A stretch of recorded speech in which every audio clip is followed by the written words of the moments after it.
Zimbabwe's parliament is considering a controversial constitutional amendment bill that would extend President Emmerson Mnangagwa's term by 2 years to 2030. It would also do away with general presidential elections, giving parliament the power to appoint the head of state. Several legal challenges seeking to stop or invalidate the amendment process are currently before Zimbabwe's courts.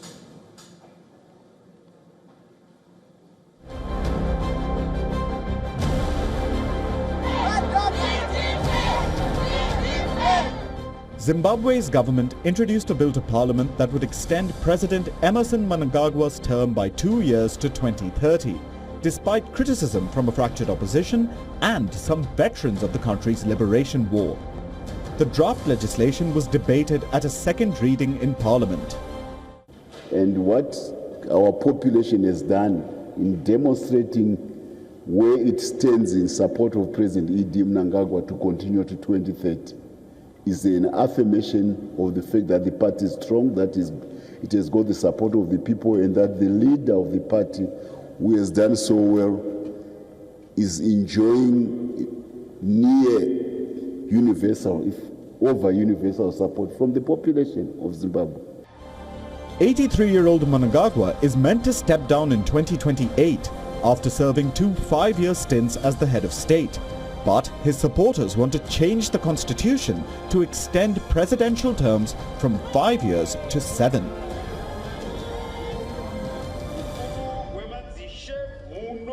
They also want presidents to be elected by parliament rather than by direct popular vote. Justice Minister Zimbabwe introduced the bill in the lower house of parliament. The fundamental nature of the change that they're introducing, you are lengthening a term of the president. Not only that, you are also saying that the president from now on will not be elected by the people.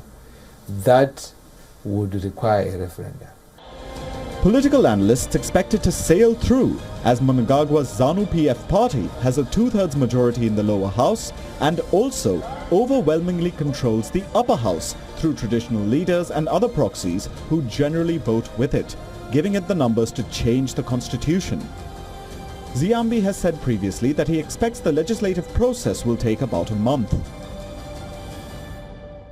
I think that those who are pushing for these amendments, these are popular people who have not been elected, Zimbabwe for instance, and people that have been benefiting because of their proximity to President Mnangagwa. So they don't care about the future of the country, they don't care about the respect of the constitution, but what they care about is the economic benefits that comes with the elongation of President Mnangagwa's term. ZANU-PF has ruled Zimbabwe since independence from Britain in 1980, first under longtime leader Robert Mugabe and then Mnangagwa, who took over after a 2017 coup. A group of retired generals and former civil servants publicly voiced their opposition to the bill that would extend Mnangagwa's time in power. They said they had met with Mnangagwa last month to voice their concerns, but he told them whoever wins, wins, referring to whether the bill would pass. A president should not rule for a long time, and it is preferable to serve for a short term and give others a chance. It's not normal for a president to serve for like 40 years when we are in a crisis.